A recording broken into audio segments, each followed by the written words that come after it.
So today I'm going to talk about defense in depth as learned from watching football. And now, spoiler alert, I have watched a lot of football.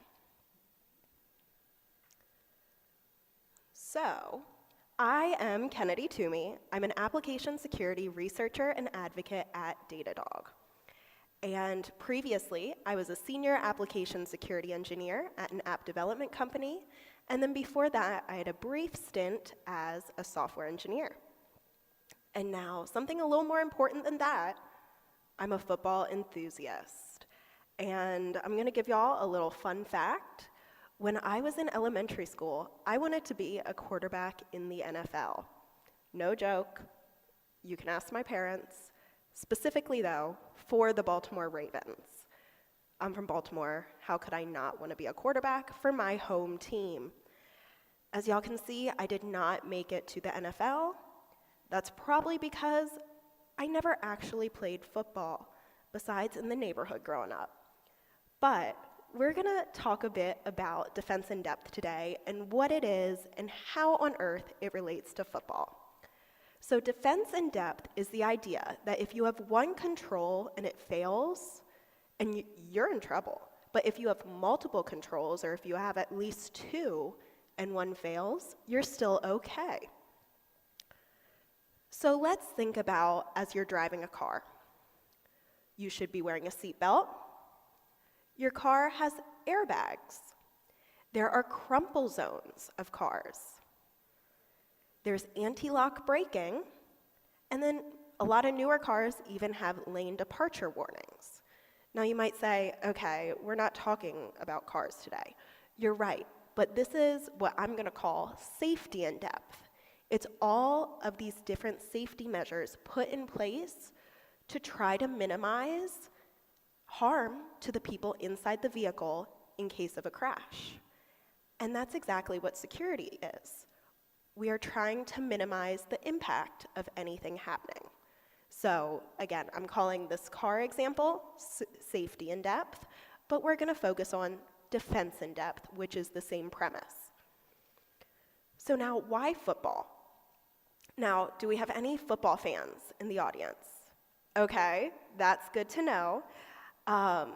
So often, security is scary. It's gate-kept, it's not often accessible, and my hope is to change that, especially by relating security to a popular sport, a popular pastime. And I hope that it becomes more relatable. And just in general, I tend to relate a lot back to football. And now I do want to clarify, we're talking about American football, not soccer. So do we have any soccer fans in this space? Okay, great. I also like to watch soccer, not as much as football, but if you're a soccer fan, you might just need to use your imagination. So let's do some quick football basics, because I understand not everyone knows football. So we've got an offense. These are the people who are trying to score. Then we've got the defense. These are the people trying to stop the offense from scoring. Pretty much, it's as simple as that, and that's all you need to know right now. And I do want to point out that today we're thinking about defense in depth and security from an application security mindset. So do we have any developers here? I'm assuming yes, most of y'all are developers. That's why we're here, obviously, we're at scale. But this is focused for y'all, and especially how to keep a web application secure by adding multiple layers. And now, if you are interested in other areas of security, you can easily take this and adapt it to other areas. And my goal here today is that you walk away with a better understanding of AppSec methods and concepts. So let's go into the coaching staff, which I'm calling here the security team. And now, in some situations, you might be the entire security team. You might be working on an open source project, or you're working at a startup or a small company, and you might be the only person on the team. there are also some coaching staffs that just have one coach. Think, 5-year-olds playing soccer, they might have one coach. But sometimes, like in the NFL, they have so many coaches with each have different responsibilities. So you might not always have a full team behind you, but sometimes you might. And sometimes you might have a team of hundreds who all have different areas of expertise. So let's talk about the head coach. The head coach sets the overall game strategy. This is the person who's in charge. And guess what? So is the CISO. They set the overall security strategy. And now with both, they have the same responsibility. They are leading their team, and they are making the important decisions. And now, if you think about it, both of these roles are often paid the big bucks. But they have the most risk placed on them. I don't know how often y'all hear about different football head coaches that are fired because their teams are just not performing the way they should. They have the most risk on them because all the decisions eventually fall back to them. But with both of these roles, they have trusted advisors who help guide them to make good decisions. So in football, we have a defensive coordinator. And if y'all want to try to guess what the defensive coordinator does, they lead and design the defensive strategy. Now, if y'all want to make it even more simple, they coordinate the defense. But essentially, they design the defensive plays. They are the defensive masterminds. And with this, we've got security architects and engineers who also kind of are the masterminds of everything in the security world. So they implement and design the security strategy. And with that, they also create and implement a lot of the security controls that we're talking about. And even with these roles, they have more trusted advisors who are even more specialized. So let's talk about position coaches. And you might be familiar with this, you might not. But they provide expertise on a specialized group. And with that, they help develop that specific type of skill.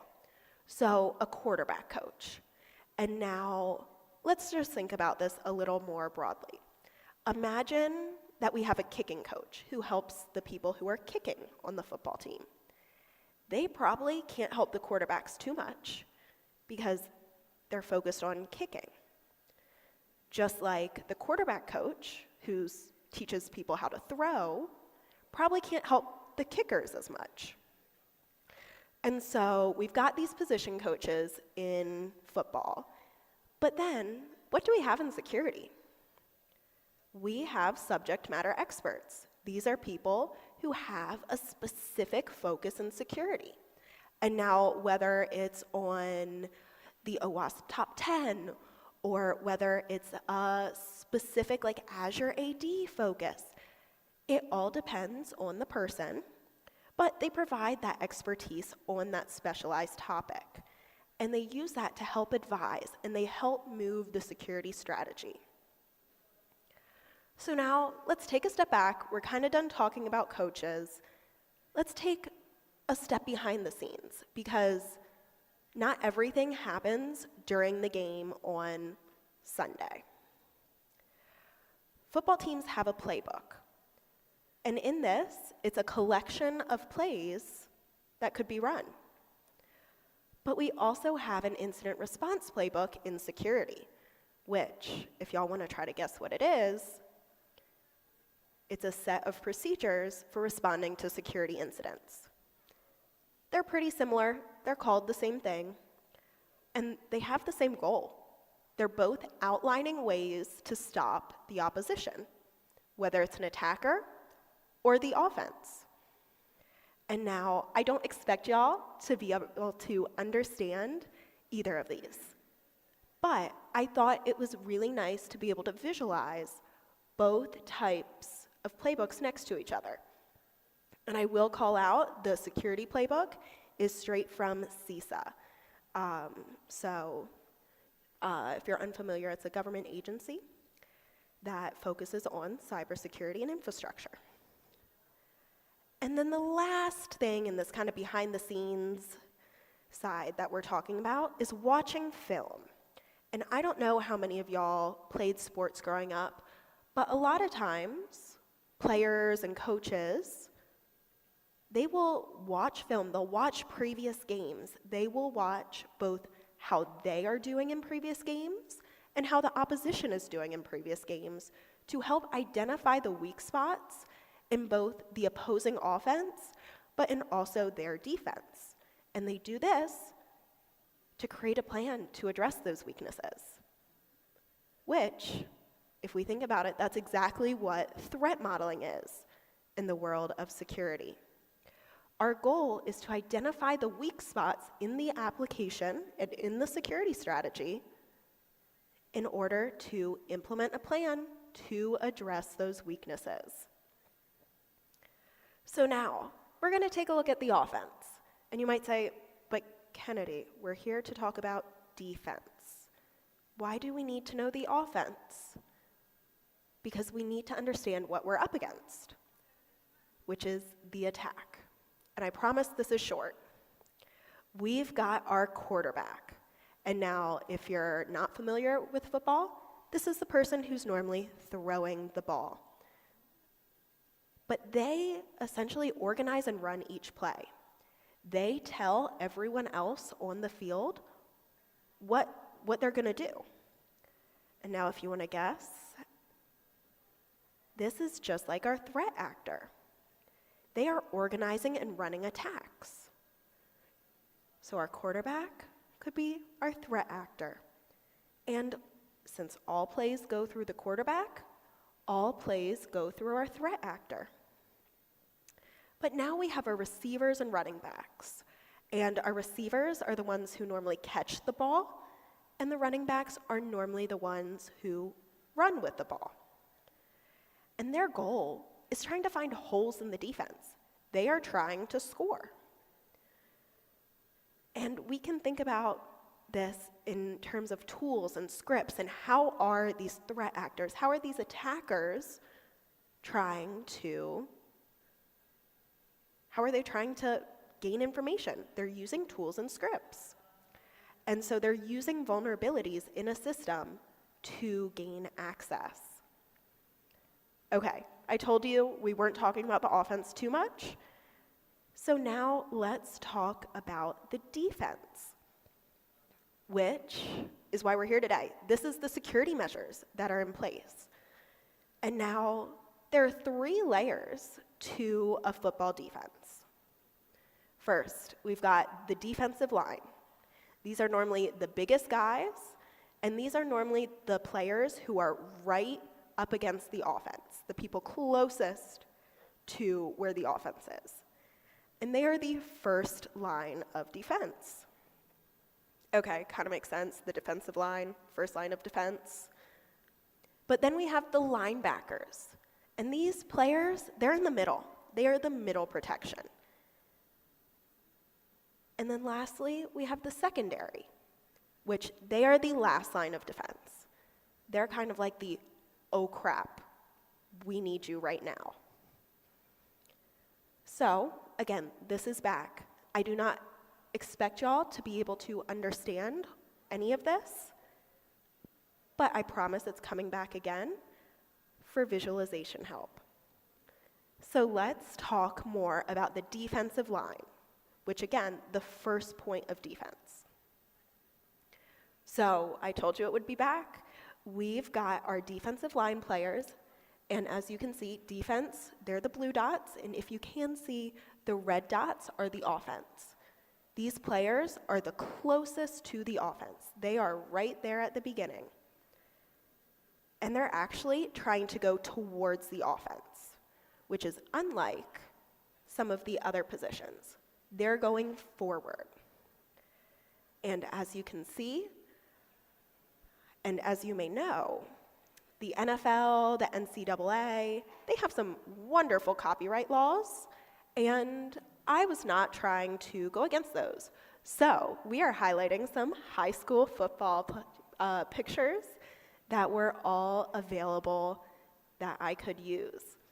So you probably don't recognize these players because I've got no clue who they are. But I can tell you this is probably the defensive lineman who has his arm raised, trying to swat down or block the ball that the quarterback is trying to throw. But I digress. So let's start off with talking about our defensive tackles. And their role is to stop plays early. Simple as that. And they do this in a few different ways, but they're trying to pressure the quarterback and disrupt run plays. They are trying to essentially do what they can so that the play can't even start.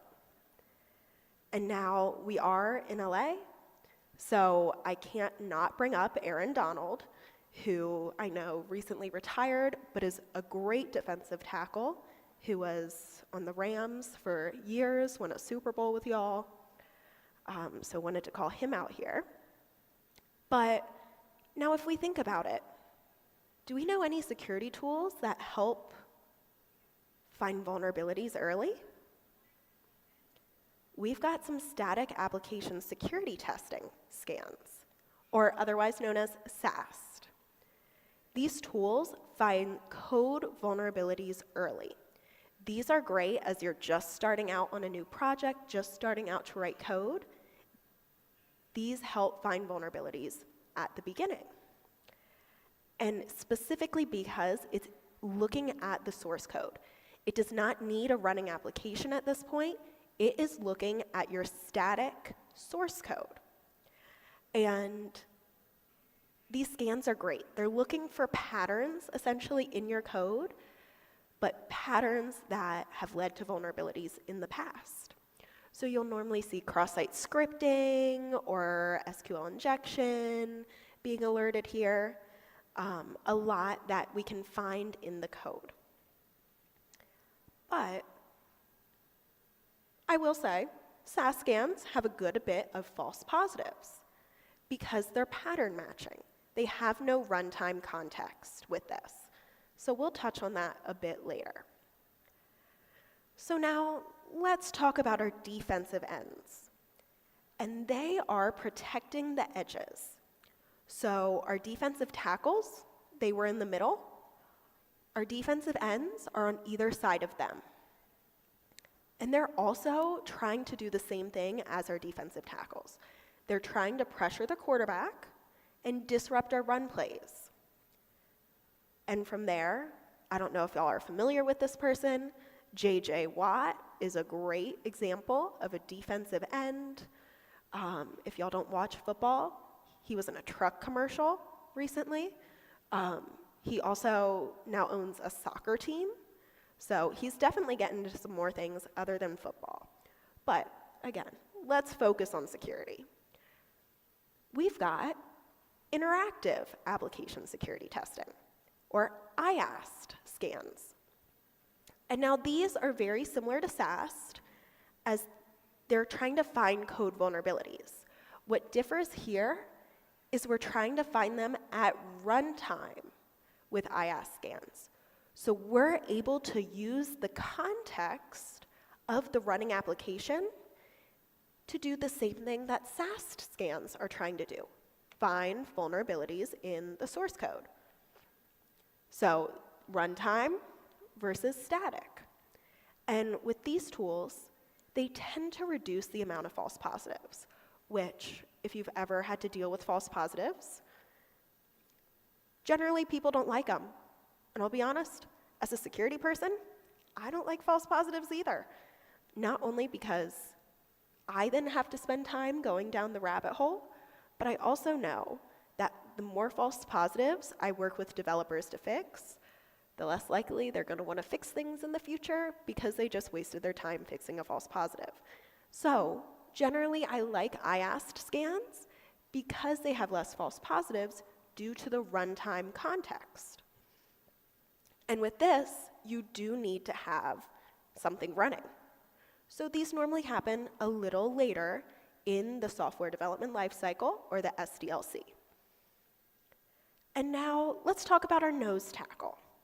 And as I've said, the defensive line, these are the biggest players on the field.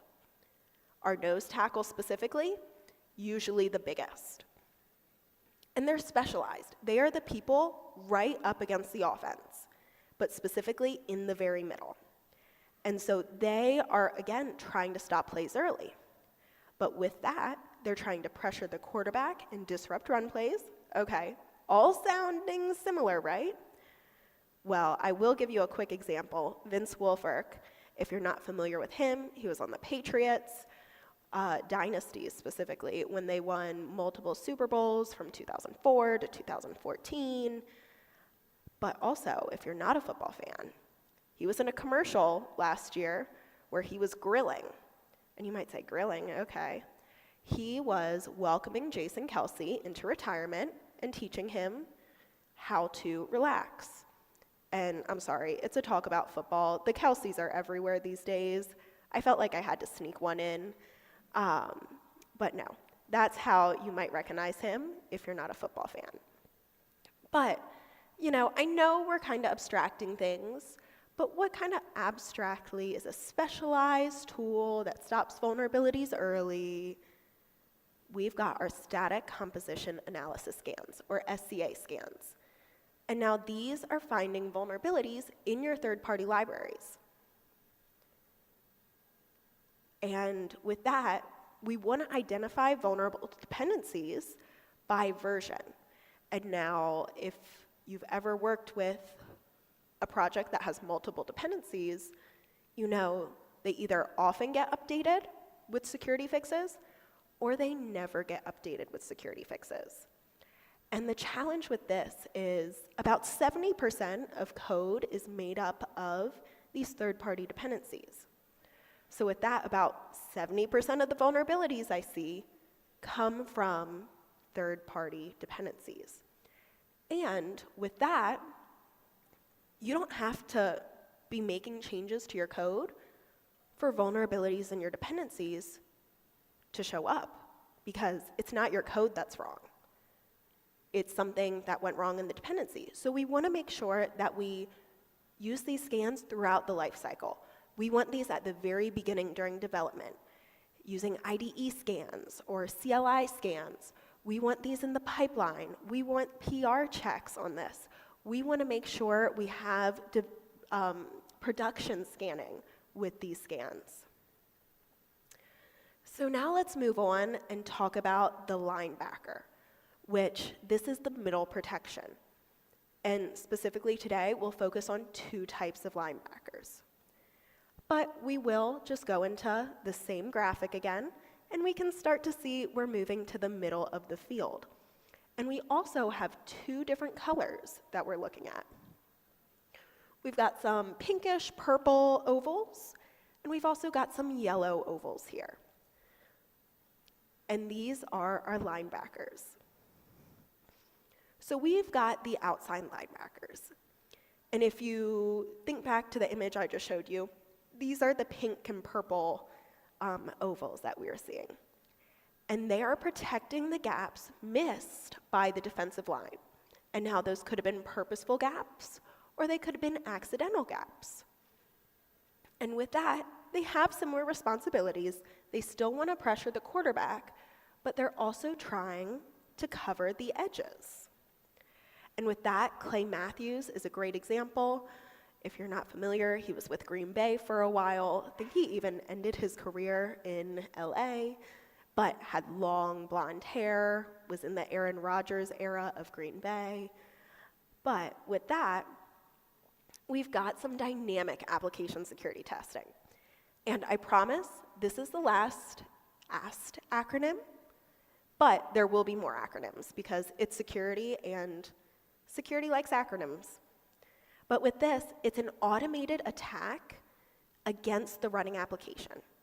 And so the goal is to find runtime vulnerabilities. But it does this by simulating easily automated attacks. And these scans are really good at catching cross-site scripting, missing headers, different things of that nature. But there are drawbacks, which specifically is it doesn't always have the context. And these attacks that it's running, they're not tailored for the specific application. They are generic tests that can be run across multiple applications. So with that, we'll move on to inside linebackers. And their role, again, probably pretty similar, protect the gaps missed by the defensive line. And with that, because they're in the middle of the field, they're trying to stop the run plays and any short pass plays that happen. But I'm going to be honest, these inside linebackers, they're normally the masterminds of the defense. These are normally the players who have such a high football IQ. They are the ones who are really trying to coordinate everyone. With that, did I mention I'm from Baltimore?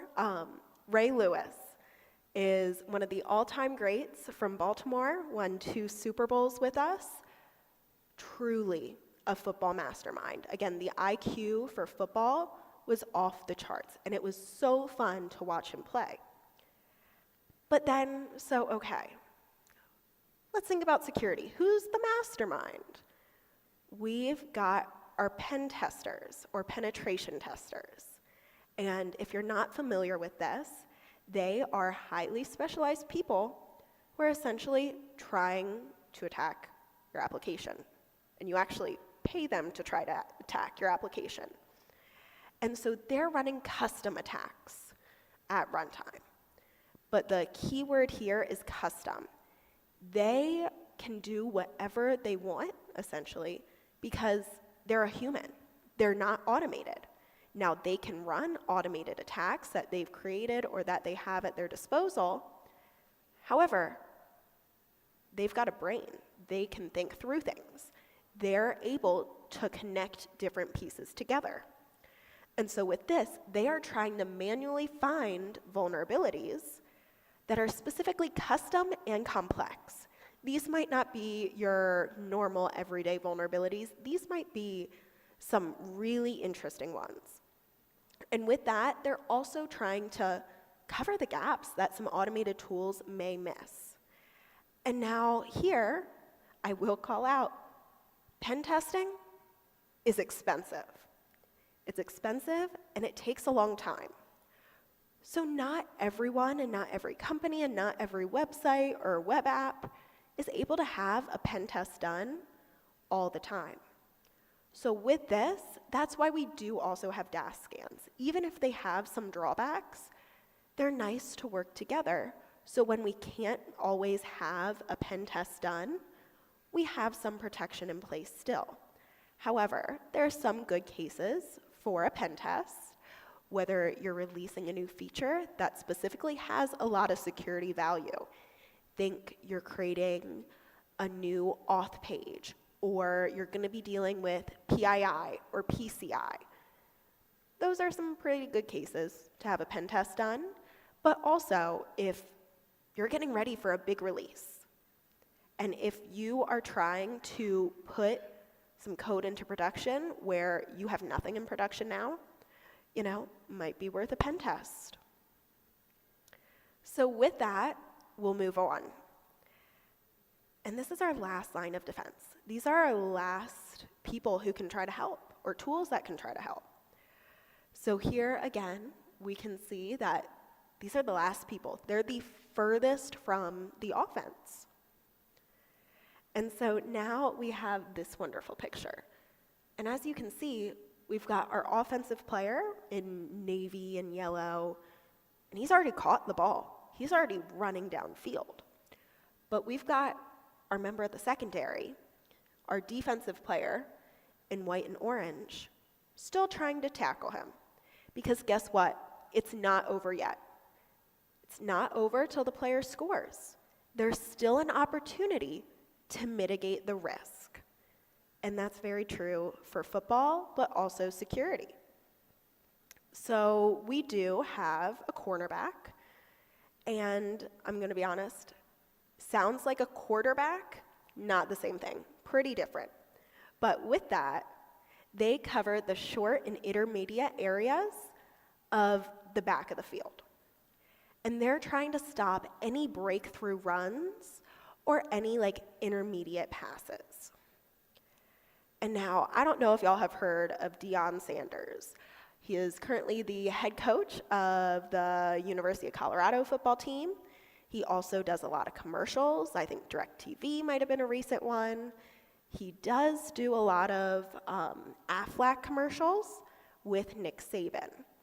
And now I would like to note, we are approximately 31 minutes into the talk, and I am now mentioning that I went to the University of Alabama, and I love the Crimson Tide football team. So if anyone's familiar with Alabama fans, I would like to say, pretty impressive that I waited this long to let you know. Roll Tide! And so Nick Saban was our former head coach, especially while I was there. So with that, what kind of tools are kind of protecting the intermediate areas? We have a web application firewall, otherwise known as a WAF. And if you're familiar with a WAF, it's really good at blocking common attacks, but it does this right outside of the application. So it's on top of the application, it's not within. And so I'm going to go into a few different things where the WAF is great, good, and not as good. So it gives us some great visibility into the threat landscape. It really helps us find suspicious payloads. It's good at DDoS protection, or distributed denial of service, because it helps give visibility into inbound traffic, and it sees how many requests are being made. And it can also help rate limit if needed. But what WAFs are not as good at is exploit prevention. They have no special insight into the application. They have no context unless you configure it, because they can maybe see the traces, but not as clearly as if they were inside the application.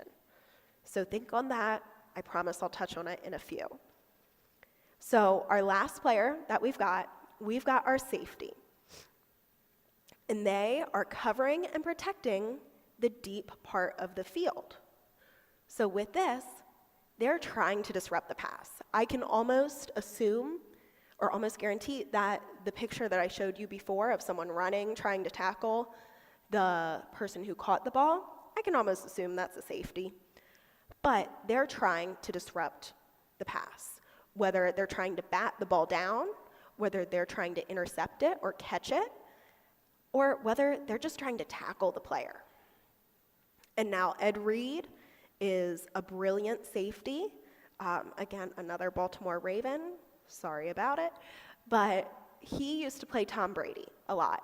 And Tom Brady always used to have, when he played the Ravens, on his little play call sheet, he would say, watch for 20.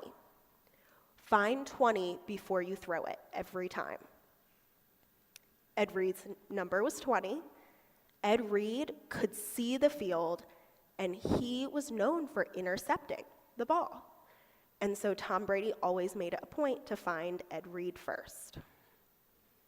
So with this, we have our runtime application self-protection. And this is doing something similar as the WAF, but it's within the application. So all the requests go through the server and then hit the RASP. And so it's trying to prevent these exploits, but it has context. So with that, it's trying to monitor and block exploits within the application. So I'll give you a bit about the bad, good, and great that a RASP is. A RASP is not great at blocking DDoS attacks because it's in the app. All the hundreds of thousands of requests that a DDoS attack is trying to make, it's already gone through the server at this point. So not as good there. It does have good visibility into the threat landscape, and this is improved over a traditional WAF. But where the RASP tools really thrive is exploit prevention, because it's trying to look at the trace and it's able to see the trace and gain extra visibility to identify whether an attack is happening.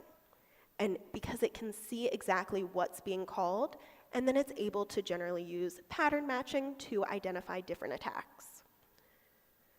Okay, now I know this is a cliche, but there is no I in team. Not one position can cover all areas of the field, just like not one security tool can cover every aspect of application security. So we have to work together. We need teamwork. So first, not every player needs to be used in every situation. But you still want them on the field, right?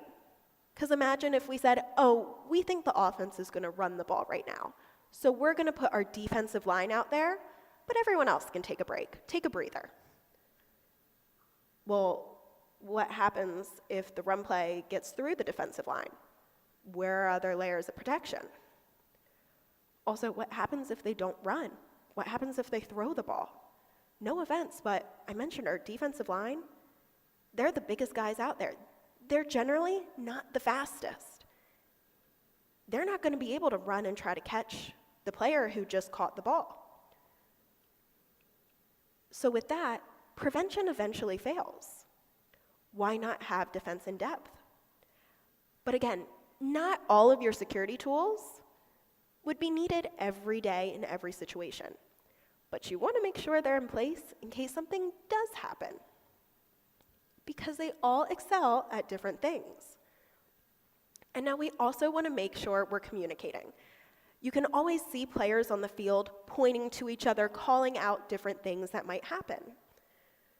Well, we want to do that in security as well. We want to make sure everyone knows what their job is. Who's supposed to fix what types of vulnerabilities? If we're seeing an attack, who's in charge of alerting people? Who's in charge of creating an incident? And then lastly, we want to continue to adapt.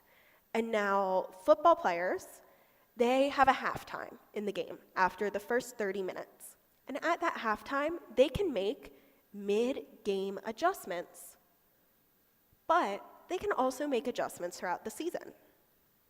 This is true for security. In the middle of an attack, we can make adjustments. We can fine-tune our RASP or our WAF, or we can say, oh, this process needs to change. But we can also do that when we're not in the middle of an attack, while we're just during a maintenance phase. So we can do it at both times, just like football. So now I'm going to give y'all just a very brief example. Let's look at a JavaScript website in production. And now this JavaScript website has a front end, a back end, and an API. And with that, I want some different tools in place. I want SCA scans because I hear JavaScript, immediately I think of the hundreds of thousands, if not more, of dependencies that JavaScript has. So I want those dependency scans. I also want the interactive application security testing scans because we're in production. We've got running code. We want that runtime context. And then next, assuming that I don't have an unlimited budget, which is unfortunate, but gotta deal with, I want a combination of penetration testing and DAST scans. I want to make sure that I'm able to have some of that brain power, that human-powered pen testing that goes on with their trying to find the complex vulnerabilities, but I also know maybe I'll supplement it with some DAST scans. And then lastly, I want a RASP on this application. I'm not seeing a lot of DDoS attacks. That's not something that has been occurring. I think a RASP will work better in this place. And I'm just going to give you all a tip. For faster feedback, add all these scans to the pull requests or the CI/CD pipeline. But I'm going to give you another tip. If you want even more feedback sooner, there are so many IDE and CLI scans out there, whether they're open source or paid, where you can get feedback immediately then as you're developing. So let's think about practice and prep. We need to create a playbook. We need to know what we'll do if something happens. And just as we want to create a playbook, football, obviously, teams have their playbook, and they adjust it all the time as well. With that, we want to watch film. And we can do this in a few ways. Obviously, threat modeling, as I mentioned earlier, but let's take it a step further. Let's do some security research. Let's look into our OWASP top 10. Or let's look at purposefully vulnerable apps used for testing. And now I created an open source repo. It's called Application Security Reference Examples, where I have stood up a purposely vulnerable website. And I've done this because I want to see how our tools at Datadog react to it. So everything is stood up at once, and I want to see how our tools react so I know what to expect. And then I can practice fixing the vulnerabilities and blocking the vulnerabilities and adjusting the RASP. And there's also so many sites out there that can be used. The DVWA, the DVNA, anything along those lines. I think OWASP has a juice shop website. There's so many resources. But then we also want to walk through our plan. It's not enough just to know it's there. We need to make sure we at least have an understanding of how it's going to work. And with football players, the day before the game, they go and walk through every one of the plays they're hoping to run. We should be doing that in security as well, walking through to make sure we know the procedures and what we need to do when an attack is happening. And then lastly, we need to learn from our past mistakes. Now, again, if you are a football fan, you might know that the Eagles just beat the Chiefs in the Super Bowl. What you also might know is 2 years ago, the Eagles played the Chiefs in the Super Bowl. And their quarterback, Jalen Hurts, he had one of his best games 2 years ago in that Super Bowl. And they still lost because nothing's for certain. And that's kind of true for security. Nothing's 100% secure. But they came back and they played the Chiefs again this year. And they won by a significant amount. And in all the press and all the interviews that Jalen Hurts did after, there were two things that stood out to me. First, he said, defense wins championships. Okay, pretty cool. But he was also focused on the fact that they were able to learn from the past. They were able to learn from past mistakes that happened 2 Super Bowls prior, but also in all the games in between, and they were able to learn from that to do better. And so we want to take the time to reflect on what went wrong. Why was something vulnerable? What was the breakdown in the process? And a lot of times in tech, this is called a retrospective or a retro. So I'm sure many of y'all are familiar with this, so I'm not going to go too deep into it. But normally we ask 4 questions during a retro. What went wrong? What challenges did we face? What could be improved for next time? And what lessons did we learn? So we want to be thinking about this as we are going through anything, but specifically security. So I just want to bring it back to the beginning. As we can see, we want to have different layers in place because each layer has a different responsibility. Each tool has a different purpose. And one tool can't cover the entire application security realm, just like one football player can't cover the entire field. And even if you were one of the people who said, no, you're not a football fan, my hope is that this talk made security and defense in depth a little more understandable and relatable, but also that if you have someone back at work or one of your friends who loves football, and if you think they might enjoy this. You can bring the idea back to them and say, hey, this was cool. But we do have a security newsletter at Datadog. This is a free newsletter that my team puts together once a month. We do rotate who does it so that we have a different perspective each time. This compiles resource that our security research team has put together, but also we add resources and research from outside of Datadog. So I did want to share this in case you're interested. But with that, I want to open it up to any questions.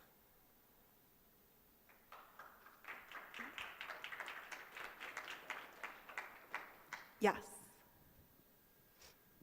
Where would you put threat hunters in your analogy? That's a great question. So by threat hunters, do you mean like red team? They're usually part of the red team. Okay. Like the folks that are going through digging logs, looking for indicators of compromise that haven't been detected. They're usually doing it based on a hypothesis. We think we've been breached in this way because it's a likely attack vector, but none of our tools have caught it yet. And they're going to develop the specific detection mechanisms that are going to then be used to hopefully automate them. CrowdStrike's Overwatch is a good example. Their Overwatch Elite are their top guys that do that as well. So that's an example. Sometimes you've got an in-house team. Yes. So honestly, it doesn't really fit with the analogy. But I say that in the way as these are all, for the most part, preventative measures. These all happen before an attack or try to block an attack. That's very much like the investigative side. I almost want to say like referees, because they are trying to look at all the rules and stuff, but refs don't always get the best rep. So I know. So that's kind of where I'd put them. Yeah.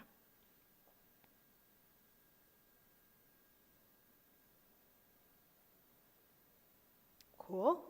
Oh. Maybe one question, not really. Thanks for the talk, first thing first. I mean, when you're giving your talk, you said that pen test is expensive. And I just want to ask your opinion as a pen tester that what about being compromised? I think being compromised is more expensive. And and I'm just wondering, what are you thinking? Because as far as I observation, yes, pen testing is something, it's not cheap, I would say. But once again, being compromised is something else than the just spending your money. Yeah, well, I'm going to be honest. Most security tools are expensive. Pen testing just happens to be the most expensive. However, like you said, breaches are always going to be even more expensive, which is why we can normally add security tools into budgets. And that is one of the hardest things. As someone who helped, my former CISO help create the budget and help try to get tools, it's really hard to show that these tools are working if no breaches have happened. And so that's very much something that's constantly brought up, especially at the CISO and the head of security level, trying to get budget for these tools, because you're right, these tools are expensive. But what happens if you're breached? What happens if there's a ransomware attack and you have to pay all this money? Now, you might have ransomware insurance, you might have cybersecurity insurance, but you're still paying money at some point. So I will always say, I want more security tools than less security tools. I would always say, I want pen tests more often than less often. But I do understand that's not feasible in everyone's budget and in everyone's kind of security plan. Yes? On that last note about it's hard to prove a negative, like the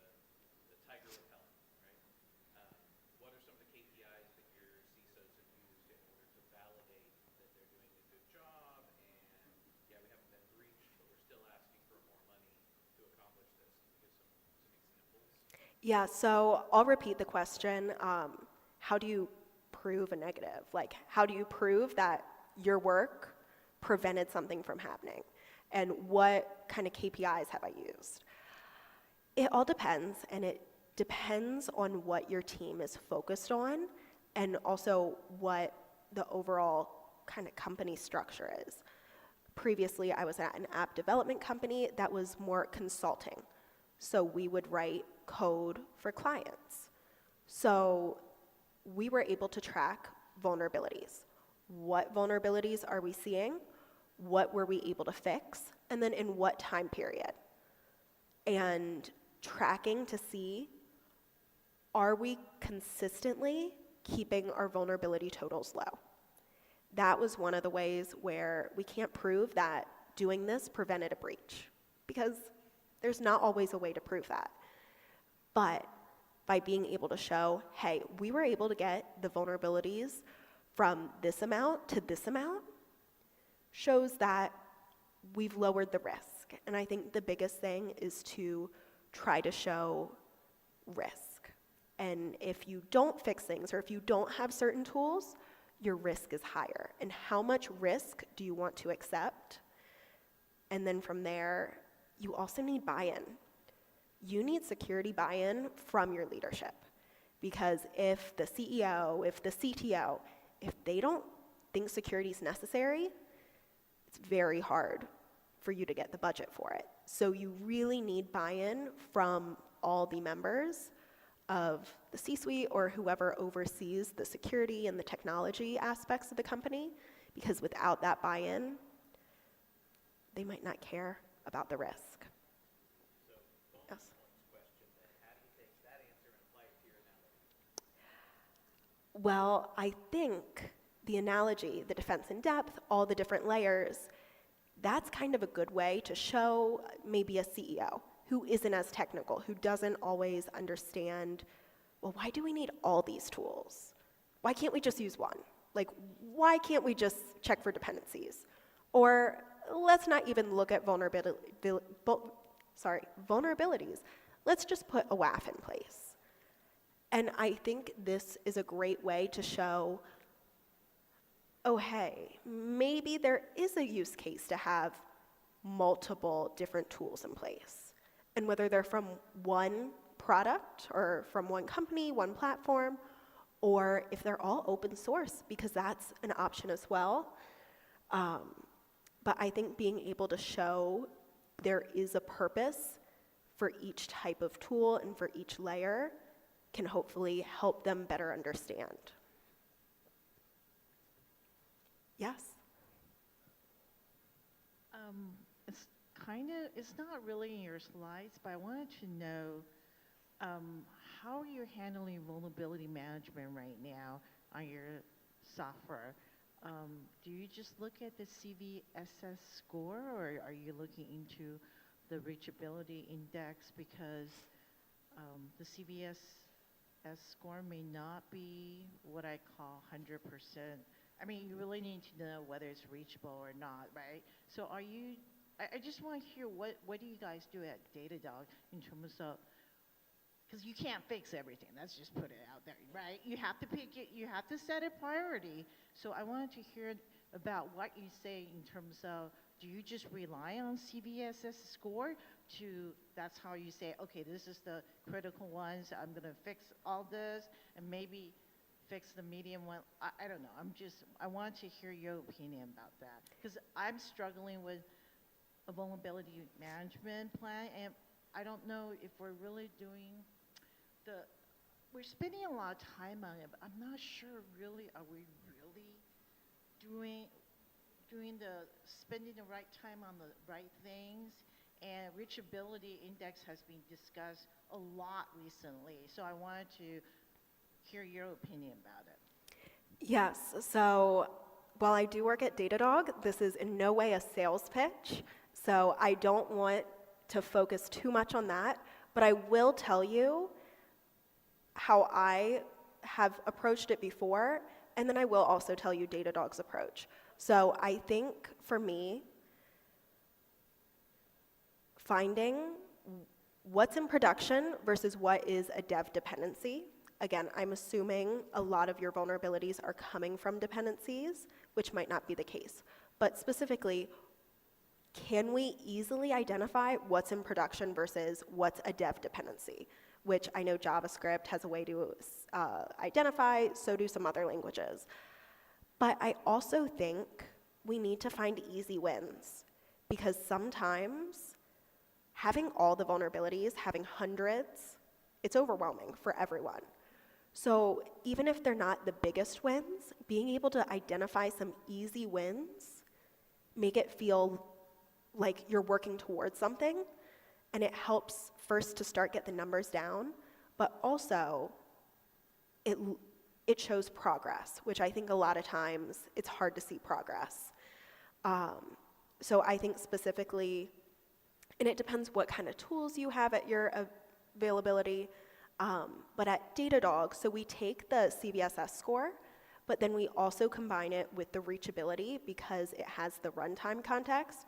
It knows whether it's in production or whether it's in staging, but then also whether it's being actively exploited. If we're seeing a certain area has been actively exploited recently, or if a specific vulnerability has been actively exploited, and if you, again, with or without Datadog, have that knowledge, I would start fixing that first. And so we are able to adjust that CVSS score based whether it's in production or not, whether it's being actively exploited or not. Yeah.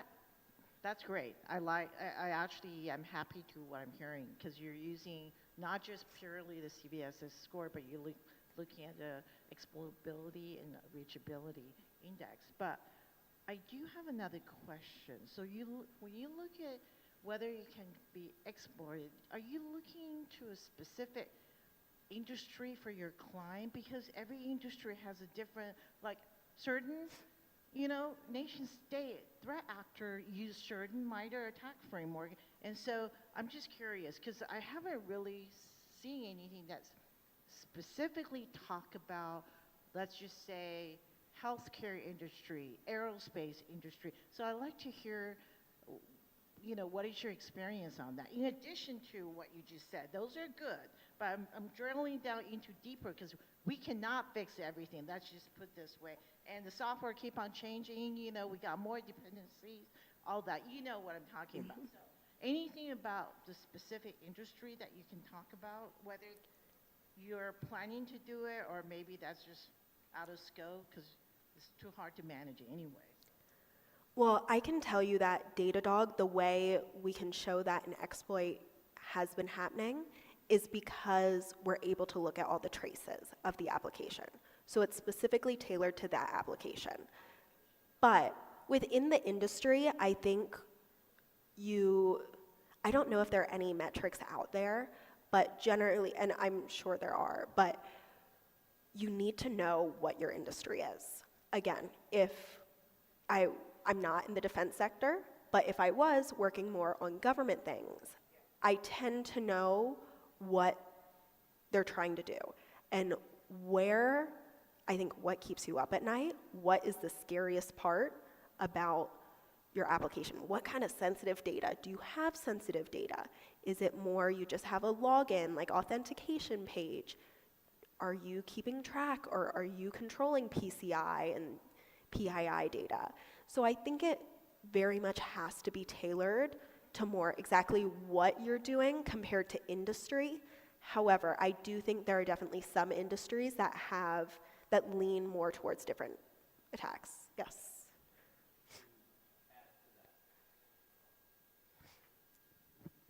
So to identify which industries have different threats, there are reports that are published. These are retrospectives, so like CrowdStrike and Verizon, they're talking about these particular threat actors are targeting these sorts of industries in these ways. So those are usually freely available.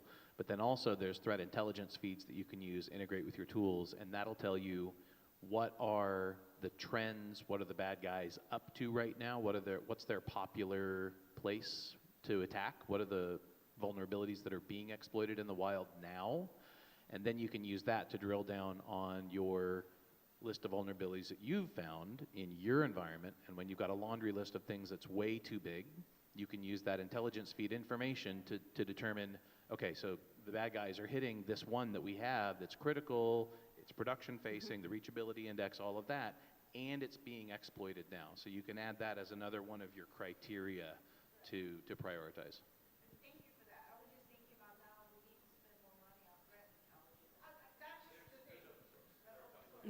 Yeah, and I just wish there's an automated tool. I mean, again, I'm not talking about Datadog, just something that we can do this can save us time, right? I'm not really looking for another shiny tool to where it have many. But yeah, that's the challenge I have is I really want a vulnerability management program really works versus I can just show the auditor, hey, we mitigated the, the critical ones. You know what I'm saying? Really doing our job the way, a really good job. The bottom line is to how do I, protect our data, right? And in those, the CBS's score, sometimes I just don't feel very effective. But anyway, I'm talking too much, so. It's not a question, but maybe to add on top of that, I really don't know whether is there any specific metric to distinguish or prioritize rather than the CVSS, but as far as the observation, the peoples are define or set these metrics based on the industry. For example, I had the chance to work with the biomedical, banking, and the, let's say, oil and gas industries. For example, for one vulnerability, let's say the SSRF is super crucial for the banking industry, but it's not even info severity for the oil and gas industry. I mean, it really depends on the business objectives and the business goals. So I think you need to define which one is so important and which one is not. But kind of Yeah. like Ms. P said, the cost, getting the intelligence source, this industry, which threat actors are targeting them based on the framework, what tech is, what, about TTP stuff, and then go back and look at this CBS's score and do something, like the soft, right? Might be. And have you heard the medium low can actually become critical ones? But a lot of times people think, oh, that's just resolve the critical ones. But actually, one expert said sometimes when you have medium low state combined together, it's actually the worst. They're, so the SME was just saying that's something a lot of people don't think about. Right? Just because they're ranking low and looking at. But I just wanted to bring that up because I don't know how to do that right now. Like how do I combine medium low and say this is so important, now I need to fix that on top of all the things that I have to fix, so anyway. There's honestly your own internal risk calculation that goes into what's important to your organization, what's the most valuable data, what has the greatest risk, what if it goes down, what's going to impact your business the most, and use that to inform as well. And even sometimes the same vulnerability can be different than the two different applications. For example, if you have one application which is mission critical for Yeah, the right. company, it really depends on the. Yeah. Yeah. It's really, we actually, I think we need to take a lot more time. But thank you. Thanks. Thanks for allowing me to express my, I don't know, I'm just thinking this is complicated, so. Of course. It seems like we have a few more questions. I know we are at time if y'all need to get to anywhere else, but I'm happy to stay and answer the last few questions for y'all. So I have a question about phishing attacks, especially this day and age where AI is more prevalent, and I hear that AI is being used, especially voice generation software and phone calls, as phishing attacks. How do you protect against those, especially in a company, for example? So just to clarify, your question is how do we protect against like voice attacks happening? Yeah, voice and email attacks, which are more like advanced nowadays with the uses of AI and like scam calls essentially. In like ransomware attacks, for example, where they just want to lock your computer, for example. Yeah, I'm gonna be honest, that is a whole nother realm of security depending on what you're focusing on. And I'm gonna be honest, I tend to stay within the world of AppSec, and that's a little more kind of internal security. But I think it's kind of twofold. I think trying to teach people to stay smart about what information they're giving out, who they answer the phone to, and I think just taking a breather before they answer a call or give out information or click on a link, just being able to take a breath and think about it. However, I don't know if I'm the best one to really anticipate and be able to answer that question.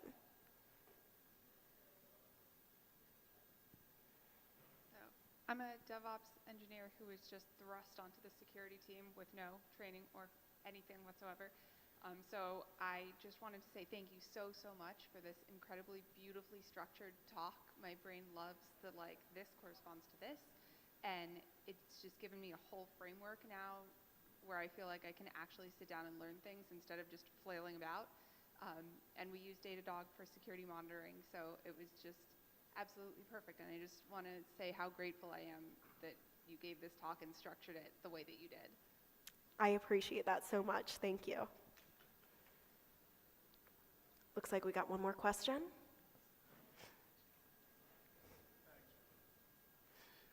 That was a great talk. Thanks for that. Thank you. Just for the audience, I'm the founder of Icosic AI. We let you search through all of your server logs using conversation. You can investigate security incidents in seconds rather than hours, saving you time and money. If you're interested in learning more, catch me afterwards. I'm here for 5 minutes. Thanks. Cool. Last question. Yeah.